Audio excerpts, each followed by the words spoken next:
Hey guys, well today's video I want to revisit my most popular video that I've put out. That would be winter camping with a wool blanket and a long fire. This one's going to be a little different. Today's, actually I think yesterday was the first day of spring. It's still a little bit chilly here. I think right now it's about 27. This morning when I woke up it's about 22. I want to try and do that video over again. That one was an experiment. A lot of people don't understand that that was just an experiment for that video and showing folks how much work is involved camping like that, and especially in my type of winters. I did it twice basically, and at least one of the times it got down to like 5 below. That's crazy camping with a wool blanket in my experience. For me, camping with a wool blanket, it's kind of a nostalgic deal. You know, the wool blanket is multifunctional, but for me, I generally don't want to go down lower than 45 degrees without a fire. This time I'm going to try to do it. It's supposed to get down to about 20.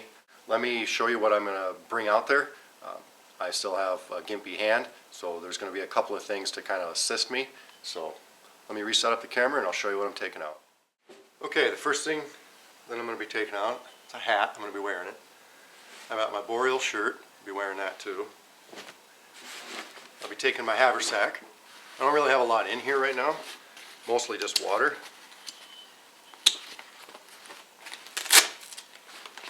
So I'm going to have my canteen full of water. I'm going to have dinner, snacks here. Got a little salami, some crackers, some cheese, fillet of trout. And I've got a small hatchet on the back here. This is really what's going to help me out with my gimpy hand. I can't really baton very well. This is going to help me a lot. I'm also going to be taking out this little day pack. Now this day pack, guys, this is not designed for this. This is just something, you know, I just wanted to try it out this way. But I've got my blanket roll. Inside my blanket roll, I've got my Bob Destrude's bow saw. I've got an extra little flannel here, because when I get that fire rocking, I know that my boreal shirt's going to be too heavy. So that's going to be my pillow too. So what do I got here? I got a sweater. Mostly just extra or options of clothing. I've got a pair of wool gloves, a pair of leather gloves. I've got my canteen cup, my headlamp. Mostly the headlamp's going to be mostly for filming because I don't plan on really going to many places once I set up camp. And then of course it is nice to have a headlamp in camp. Bandana. And the lid for my cup. Now I did a pocket dump the other day, and you know, there really wasn't a whole lot in my pockets. I've got basically the same amount of gear in my pockets, except on my belt I've got my belt knife, I've got my Baco saw, and I've got my Leatherman along with another little flashlight. Alright, now I know that probably seems like a lot of gear for just one night out, but in my experience it takes a bit of work to do this long fire, to depend on the long fire. If you don't have to depend on it, that's great. You could probably get rid of, you know, some of these tools like the saw, the big saw, the hatchet. You know, you could really minimize your gear. For me, I'm a cold sleeper. I can be hot during the day. I can be 20 below out, and I can be, you know, just wearing my boreal shirt and some other stuff, and I'm fine. As soon as I go to sleep, I get cold fast. So I'm going to need to make sure that fire, I mean, that fire is going to be key for me to stay warm. So anyway, your state, your conditions are going to affect your experience greatly. It's going to, you know, if you live down south and you're a hot sleeper, this wool blanket, you know, with nothing else might be just fine for you down to 30 degrees. My buddy Travis from Survive Without, he's a big guy and he sleeps warm. He can use a wool blanket. You know, you'd have to ask him, but I'm pretty sure he said down to low 30s, maybe even upper 20s with no fire. I can't do that. I've tried and I freeze my rear end off. So alright, enough of this gabbing. Let me pack up and we'll hit the woods.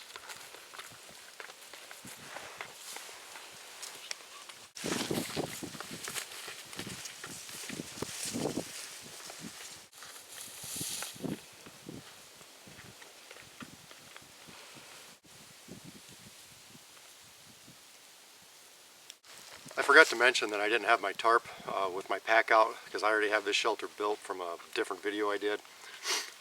It's not a permanent shelter or anything like that. It's not super stable. I need to do a couple more tie-offs on it. But anyway, with my blanket I would have wrapped my tarp around there. Like I said, I didn't need to do it. Alright, so what I'm going to do, I'm not going to do anything too fancy for the bed. You can't hardly see it, but I got a bunch of grass already out here from, like I said, my last video. What I want to do is I want to take some poplar twigs, basically green ones, and lay them on the ground. Just kind of maybe see if I can elevate myself up just a little bit.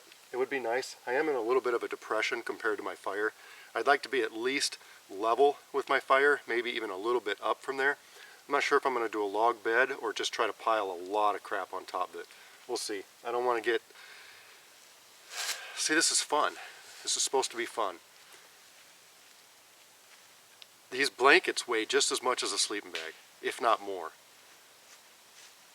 So for it to be fun, I mean, sure, I'm out here, I love doing these kind of crafts and stuff like that, but there comes a point to where when you got to look at some of this stuff and say, holy smokes, that's a lot of work you got to do just to stay warm. Or I could have packed a sleeping mat and a sleeping bag.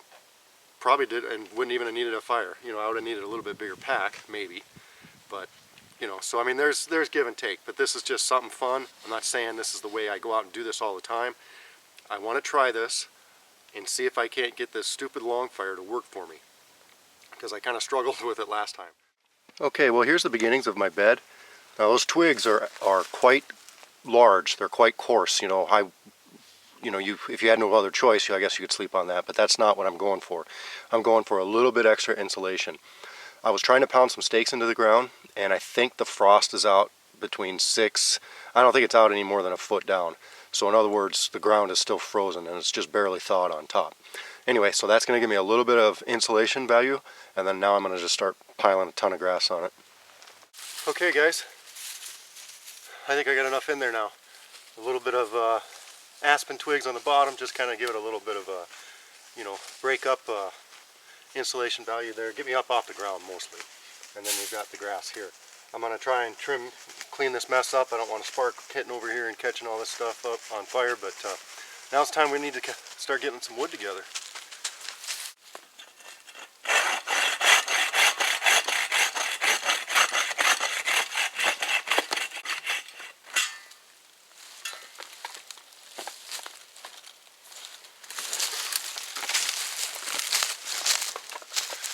That one's kind of a tricky one. It's got a widowmaker right at the top, but the thing is the widowmaker's on the opposite side of the tree, so I feel pretty comfortable getting it. You know, it's a little tricky, but I feel comfortable doing it.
Alright, well maybe it didn't exactly eat right through it. No matter what, it was a pain in the butt. I don't know about you guys. I don't know what kind of trees you guys have in your area. I do not have a dead, fallen tree that size. That is what I'm hoping will at least give me 4 to 6 hours of sleep before I have to add another log. Whew. Let's process her down. My daughter's home from spring break. She's helping me a little bit. What? I said, you're home from spring break. You're helping me a little bit. Thank you.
What do you guys think? Enough? Gonna get cold tonight. I had a fire right here last weekend. The closer I get to where I had my fire, the more thawed out the ground is, obviously. So the front 2 stakes weren't too bad to drive in. The back 2 stakes, they're not in there very good. I even tried a big, like a big baton, like a big mallet type thing to try to drive them in. They only went in a little bit. We'll see. All right, guys. Well, I got my blanket all rolled out and just hanging out here for a minute. This is a ton of work. This is crazy how much work this is. It's fun. I would do this way more. I mean, I would do this every day of the week if I could, instead of going to work. I'd do this in a heartbeat. It's a lot of work though. All right. By the way, that bed,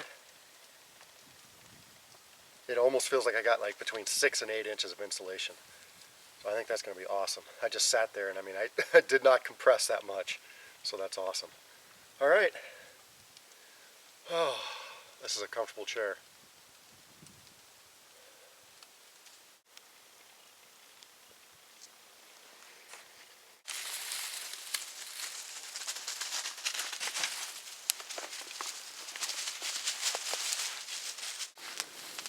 I just want to take a minute here and just say thank you to everybody that watches my videos.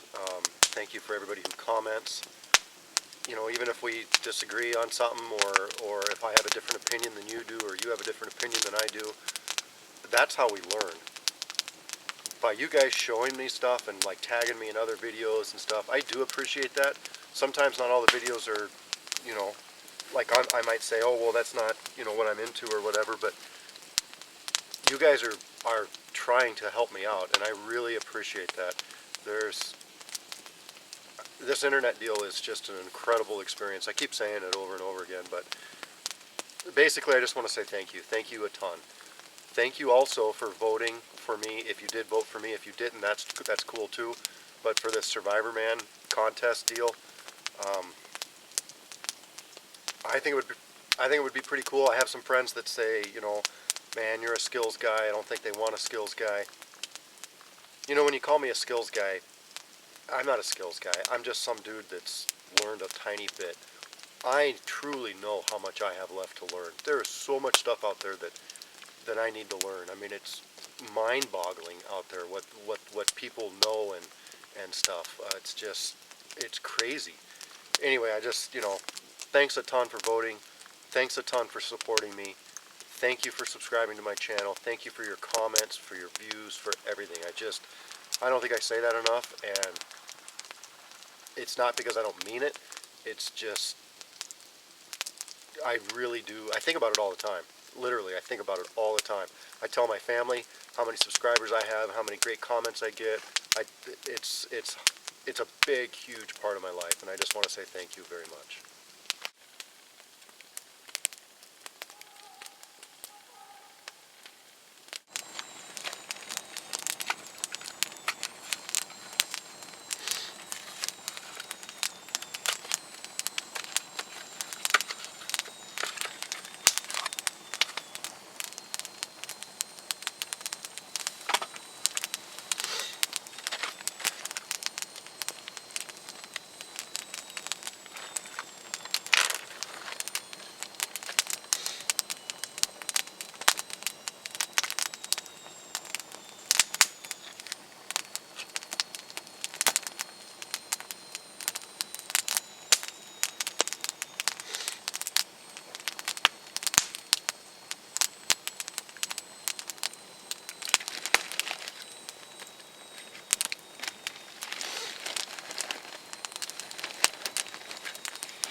Okay, well, I just checked the thermometer. It's like 20 something. It's like 5 in the morning right now. Let me just double check. Yeah, it just turned 5 right now. You know, I mean, I kind of met my goal. I got some sleep, which was good. I think I woke up at 2, like how I filmed, and that was about it. I think I went to bed about 10 or 11. Woke up at 2. Woke up now at 5. This is a lot better than, you know, feeding the fire all night long every 2 hours or something like that. Wake up a couple times, you know, 5, I wake up at 4 in the morning anyway. I'm going to go back to bed, try to get a little bit more sleep, but, you know, hey, it is what it is. I've got this one, I'll try to show you, or I'll turn the camera around and show you. I've got this one big log that it has not stayed on fire like I thought it would, but whatever. I still have some wood, not a ton, but I still got a little bit of wood. I should have gathered more, but, you know, I should be having like a lot left so that when you wake up in the morning you got a ton. Holy crap, that's hot. I just fed the fire. Just literally just got up and fed the fire. But you know, geez. I lost my train of thought. I'm tired. Alright, I'll show you the wood on the fire right now.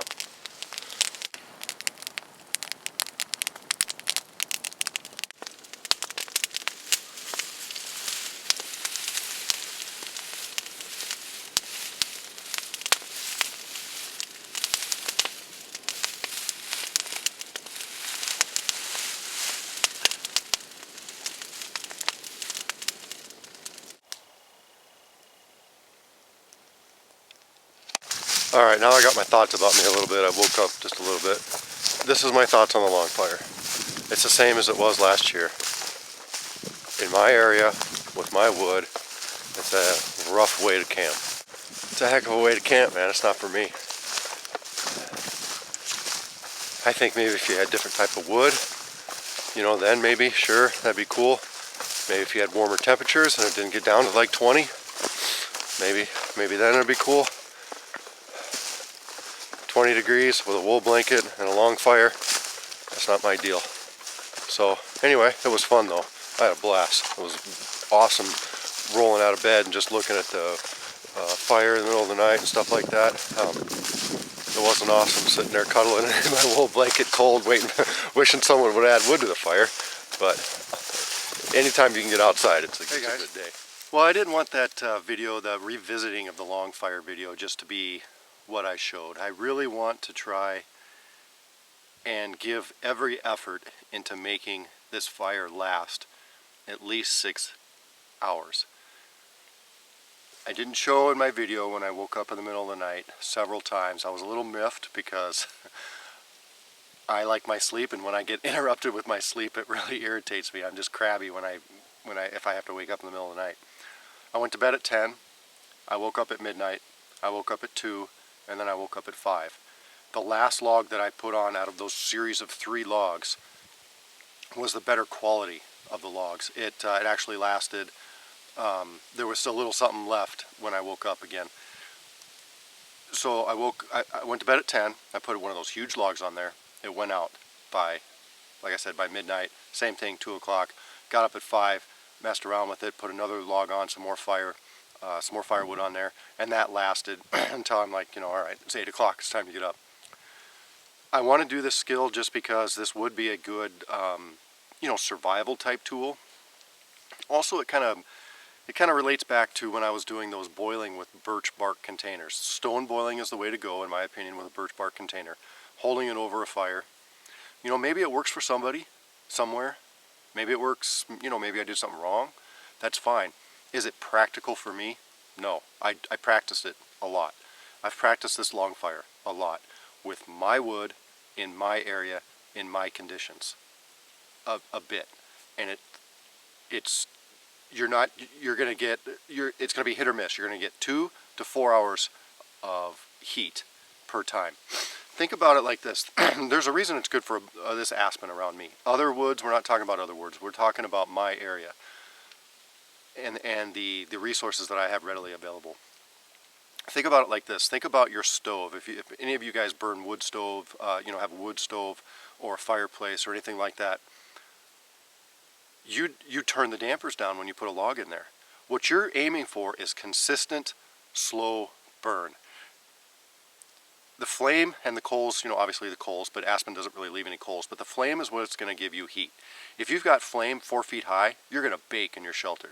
If you've got flame like a foot high for a sustained period of time, you're golden. You don't necessarily need a reflector to reflect the heat back at you. You just need that fire to go, unless it's like super cold or whatever. I'm talking like 20 degrees, maybe down a little bit lower, 10 degrees with a wool blanket. If you can keep that sustained flame burning, you'll be fine. You know, I was in my shelter, I had that flipping thing so hot, I didn't need a reflector. All I needed was for that darn wood to not catch on fire so fast. I needed it to tone down.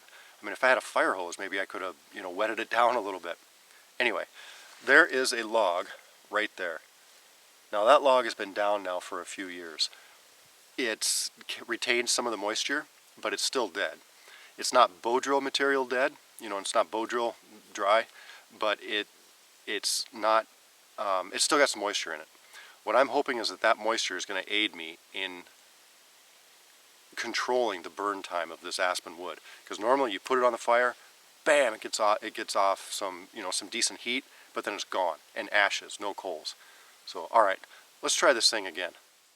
Okay, here's an up-close look at this log. Notice a common theme with these logs that are big enough to do this type of fire with? They all seem to be widowmakers. Now, I feel pretty comfortable I can take care of this tree. It's not a big deal. I've cut a lot of wood in my day. But is it worth it for me to tackle something like this for camping pleasure? Probably not. If I needed it to get a good night's sleep because I was lost and I was in the woods and I needed to, you know, get my faculties back by getting a good night's sleep, yeah, it's worth it for me. So camping, no. Survival, yeah, I'll do it.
A lot of work, boys. A lot of work. Okay, guys. If I'd have been able to use a chainsaw, I would have. My hand's still kind of messed up, whatever. If you're not familiar with cutting funny trees, you know, widowmakers, if you're not familiar with cutting trees down and stuff like that, I would not recommend that. Not that I'm an expert by any stretch of the imagination, but I've done it a bit, quite a bit. I'm not a logger, but I've done that a lot, so drag them out of the woods.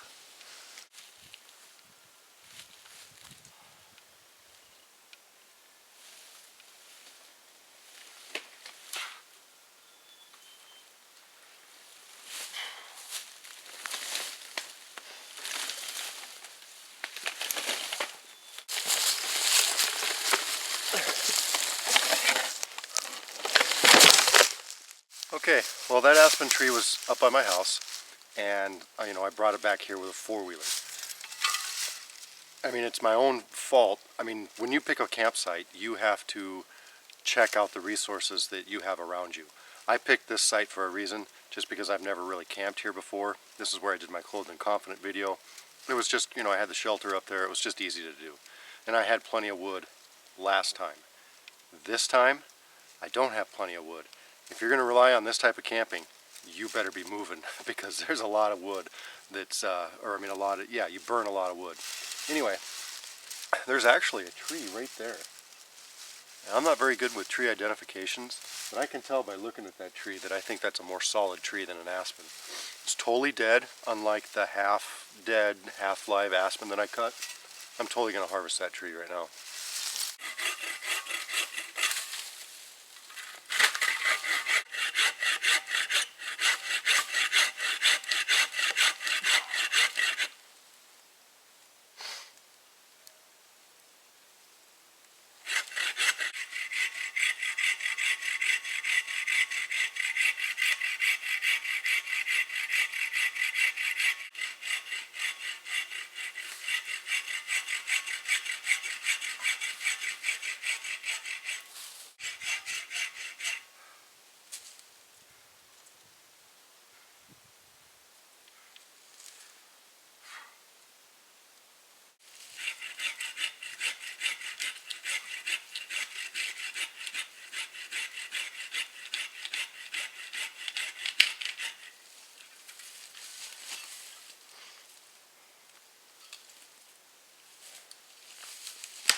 Okay guys, well it's starting to get late. It's Saturday.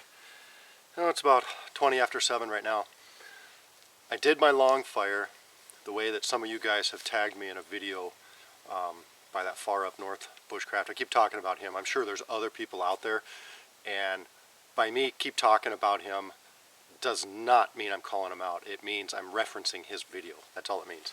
Anyway, I did it a little bit more primitively so that you didn't need hammer and nails. I've never done this method before, so my first time. It seems good in theory. Basically, and I hope I'm not repeating myself, but basically you got the bottom log, which hopefully will act as an upside down fire. You got the top log that will continue a normal fire. You saw me process this piece of aspen, and I'll get a close-up of this here in a minute. The bottom log is the greener of the logs. It's dead, but it's still got a high moisture content. The one on top of that one is that denser wood that I harvested yesterday. I have no idea what kind of wood that is. I just can tell by looking at it. I can tell by the property that it's a denser wood.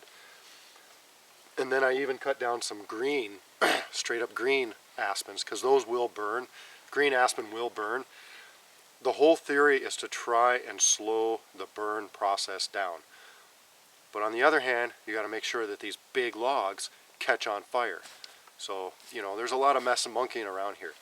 Let me reset up the camera, show you what I got cooking here, and then I really am under the gun here. We just got back, a 140-mile round trip to go out to dinner with some good friends.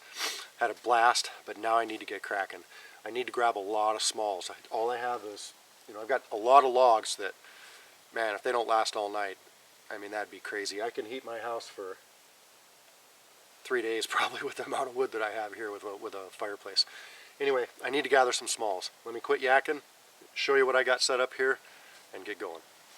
Alright, I just decided to hold the camera. It's not going to be the steadiest camera work, but you can see I've got stakes driven into the ground. I've got that bottom. There's my foot for reference. It's a good sized log. It's got to be at least 6 inches in diameter. That's the bottom part. The stakes holding these up on top of each other. The denser wood on top. Filled in the gap with a ton of birch bark. I got smalls kind of piled on it, next to it. I used my axe a little bit to try and flatten down the sides of both those logs. It's kind of hard for me to do one-handed. My arm kind of got tired, so I, went from there. Looks like I got a little bit of grass. That's not going to help. Green grass. There's my stakes there. Okay. The green poplar on top, the green aspen on top, burnt log on the back, some more smalls. Hopefully this will ignite this nice dense wood without all going up in smoke. The one thing that does concern me about this is having this all nice teeter-totter type wood like this. So in other words, if that top log caught on fire and then rolled off in the middle of the night, that would kind of be a bummer. So I put these other stakes, one right there and one right there, to catch or at least slow down the log, because I'm sure that if I'll be able to hear it in the middle of the night if it came crashing down. my ground has, well, with as many fires as I've had here, is finally thawed out, I think. I do have a lot of rocks and stuff that inhibits me driving in these stakes. But anyway, once again, this was a lot of work. This was basically a few hours yesterday, a few hours today. So I'm looking at, all told, 4 hours getting this far. These are my backup logs. That one's pretty long. Hopefully I can burn that one in two. Alright, I gotta get some smalls before it gets too dark. Okay guys, well, it's getting dark. Camera's kind of messing up. But anyway, big long pieces here. I just drug them over here so I could process them down. And, yep, I brought the four-wheeler out. So it just makes things easier, guys. Had a busy day, like I said, out to eat, work yesterday, all that stuff. Anyway, so there we go. I'm hoping that's enough wood. It's not going to get down as low as it did last weekend when I did this. It's only supposed to get down to like 35 or so. I'm still going to use the wool blanket. Try this method out. Now I don't know if I remember if I said this or not, but I can't do that burrito wrap. I've tried it with the wool blanket. It's claustrophobic to me, and usually it just messes up because I toss and turn like crazy. My shoulders are messed up, so I'm lucky to get, you know, a couple hours of sleep before I have to turn over. Anyway, I've got some green aspen over there. Can't see it, but just in case the fire starts raging hot, going crazy, I can throw some of that on there to maybe cool it down a little bit. I did my tarp a little bit different. Let's see if I can get over there. I got rid of all those wood cross pieces, and I just did this lean-to fashion like this. Hopefully that little overhang will kind of swirl the heat in a little bit better. Same grass bed, you can't see. Just ridge line this time. A couple of tie outs only on the corners of that awning. Alright. Another thing we got to keep in mind is, what time of year are we doing this? Now I've said that already, but one aspect of that is how much light is there in the day. Right now it's the end of March. We are having more daylight than dark, sorry. In other words, we're getting about 12.5 to 13 hours of daylight as opposed to darkness. You do this in the wintertime, you're going to get 8, whatever hours of daylight. So what does that mean? That means you're going to burn more wood, because I don't think you're going to be sitting out here with no fire, especially if it gets cold. Maybe you can, but whenever I go camping, I want a fire as soon as it gets dark. So that's just something to keep in mind. You're going to use a lot more wood because of the coldness in the wintertime, obviously, but also the lack of daylight.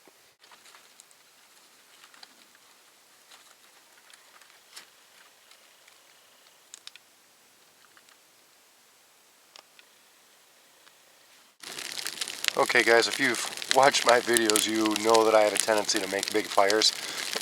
There's nothing worse than putting a big log on a fire and hoping that it goes up, and then all of a sudden it just kind of smothers the fire, and then you've got to rework your fire, you got to find more smalls, you got to, it's just a pain. I'd much rather have a bigger fire and then try to control it. But anyway, I went ahead and lit the material in between the two logs. I stuffed quite a bit of material in there because, like I said, I was worried that that top log just wouldn't burn. I mean, that's a big log. I think I'll be fine. So here we go. Here's the initial burn. It is about 20 to 8. We'd like to go to bed about 10. So, I want to make sure this is good and cooking before we go to bed. Okay, they say one step away, right?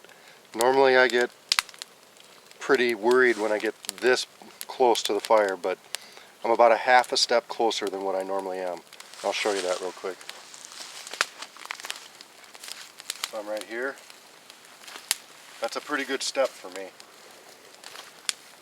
Okay guys, I've been at this fire for about 45 minutes now, and I knew about this flaw right from the get-go. How to stuff enough material in between the logs to get that top log to catch on fire. Take for instance, I've burned a lot of wood in my time. Try to start your fireplace with a minimal amount of kindling and just a huge round log without splitting it down. It can be difficult. It can be done, but it can be difficult. So what I wasn't able to stuff enough material between the two logs. Maybe if that would have been a super dry aspen log, it probably would have taken off, but you know, I chose the denser wood on purpose. What I'm doing is stuffing. I'm just continuing to stuff all these little small, you know, chunks in there and trying to get that log to sustain a fire. Okay, I'm still battling that top log, trying to get that thing to sustain a fire. If I can't get it pretty soon, I'm just going to give up and go to bed. I mean, it's a super dense wood, but that's what I was talking about, how you really need, for some of these bigger logs, you really need a good base of coals, and it's a real tricky thing to get the right amount of coals and heat to sustain a fire on a log that size, especially with it, with the top one being dense like that. Another thing about this fire, guys, you know, I'm as close as what seems to be recommended, a step away. In my other video, I did a step and a half. There's a reason I do a step and a half. All of these pops right now are coming right on my blanket. I've got a few holes in my tarp now, and I mean, a step, sure, you know, in a survival situation, if you're super cold or whatever, you know, that's great. But if you're going to camp like this, you're going to go through some gear, because and you're going to run some risk too. Some of these pops are pretty big. It's, you know, fire's something to be respected, and it worries me a little bit. I wouldn't be doing it if I was, you know, super scared or thought it was super unsafe, but I mean, it's something you want to be vigilant about, that's for sure. All these pops, all these embers, and if the wind picks up like it has been a little bit, see those embers kind of traveling a little bit? That's just a gentle breeze.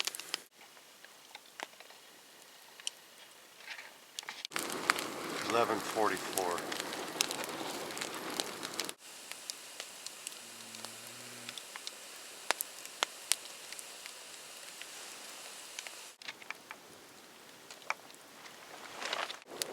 $2:00. 10 to 8 right now. I don't remember if I filmed at 4 when I woke up too.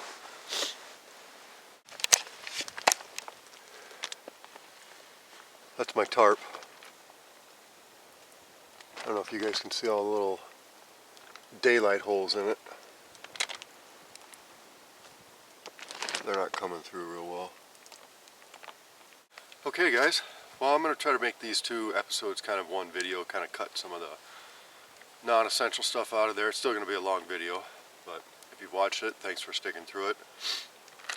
I've done this type of fire quite a bit in my area. I'm not going to say I've done it 50 times, but I bet you I've done it 10 times maybe. Maybe not that many, but still, I've done it a few times. The kind of wood that I have doesn't last all night. I'm lucky to get 3-hour burn time. 3 hours is catnapping. That's not sleep, that's catnapping.